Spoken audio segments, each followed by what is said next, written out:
Salut tout le monde!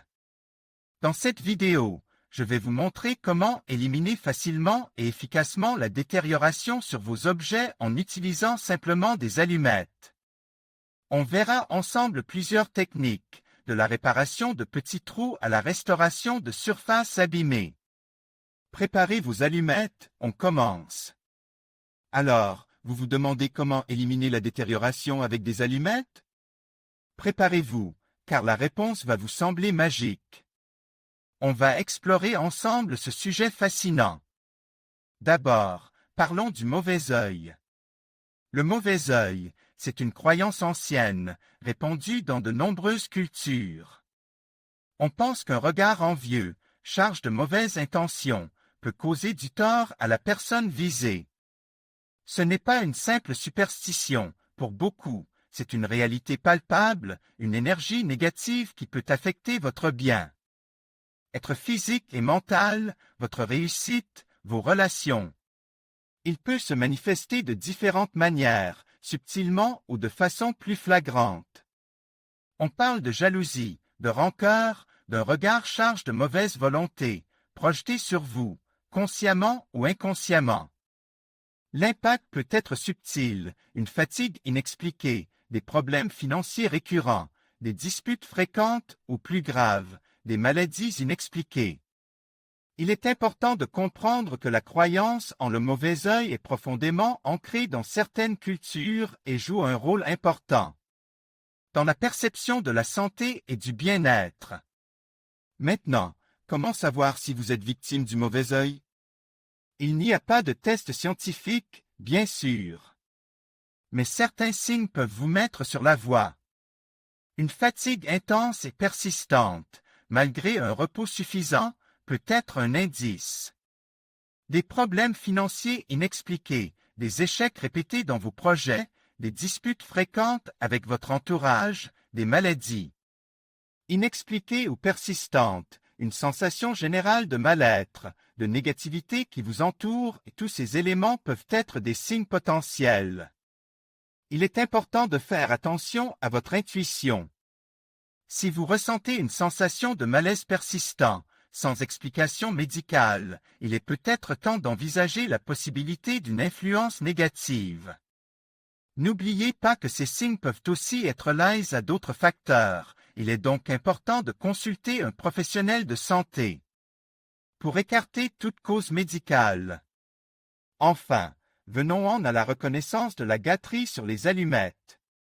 Cette méthode, issue de traditions ancestrales, repose sur l'observation de la réaction des allumettes à l'eau. Prenez 2 allumettes. Trempez-les dans un verre d'eau. Si les allumettes restent droites, tout va bien. Mais si elles se courbent, se brisent ou se séparent, cela pourrait indiquer la présence d'une énergie négative, d'une sorte de gâterie. L'interprétation est subjective et dépend de la croyance de chacun. L'important est de rester attentif à vos ressentis et de ne pas prendre cette méthode comme une vérité absolue. C'est un outil parmi d'autres pour explorer la possibilité d'une influence négative. N'oubliez pas que la foi et la croyance jouent un rôle crucial dans l'efficacité de ce genre de rituel. Alors, on va parler de comment éliminer la détérioration avec des allumettes, et croyez-moi, c'est plus simple qu'il n'y paraît. On va commencer par le diagnostic, la première étape cruciale. La façon la plus simple de diagnostiquer une détérioration, c'est d'observer attentivement l'objet affect. Regardez bien les fissures, les changements de couleur, les zones fragilisées.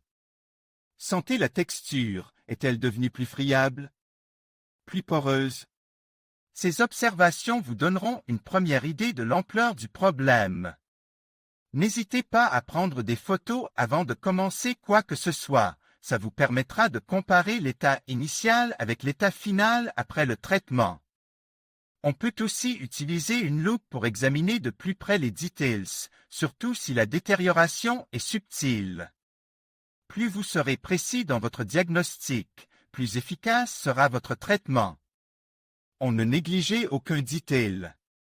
Maintenant, parlons de la protection avec 9 soufre. On va utiliser des allumettes, bien sûr. Prenez 9 allumettes et frottez délicatement la tête de chaque allumette sur la zone affectée par la détérioration. Il faut être patient et minutieux. L'idée est de déposer une fine couche de soufre sur toute la surface endommagée. Le soufre, grâce à ses propriétés, va agir comme un bouclier protecteur contre une nouvelle détérioration. On peut répéter cette opération plusieurs fois, en laissant sécher le soufre entre chaque application. L'important, c'est la couverture complète de la zone touchée. N'hésitez pas à utiliser un pinceau fin pour une application plus précise si nécessaire. Ensuite, on va passer à la protection avec 3 allumettes. Cette fois-ci, on utilise une méthode légèrement différente. On prend 3 allumettes et on les frotte ensemble pour créer une petite quantité de poussière de soufre. On applique ensuite cette poussière sur les zones les plus fragilisées, en utilisant à nouveau un pinceau fin si besoin. Cette méthode est particulièrement efficace pour les petites fissures ou les zones très délicates. L'objectif ici est de combler les fissures et de renforcer la structure de l'objet. On observe attentivement le résultat et on réitère l'opération si nécessaire. On ne force jamais, on travaille avec délicatesse. Enfin, la conspiration sur l'eau et les allumettes. C'est une méthode plus symbolique, mais qui peut compléter les précédentes. Prenez un récipient d'eau, de préférence de l'eau de source ou de l'eau bénite si vous êtes superstitieux. Plongez Y3 allumettes. Visualisez la détérioration disparaissant, l'objet retrouvant sa force et sa beauté. Laissez les allumettes dans l'eau pendant quelques heures, puis jetez-les loin de chez vous. C'est une manière de symboliser l'élimination du négatif et de favoriser la guérison de l'objet. N'oubliez pas que la visualisation joue un rôle important dans ce processus. Concentrez-vous sur l'énergie positive que vous envoyez à l'objet.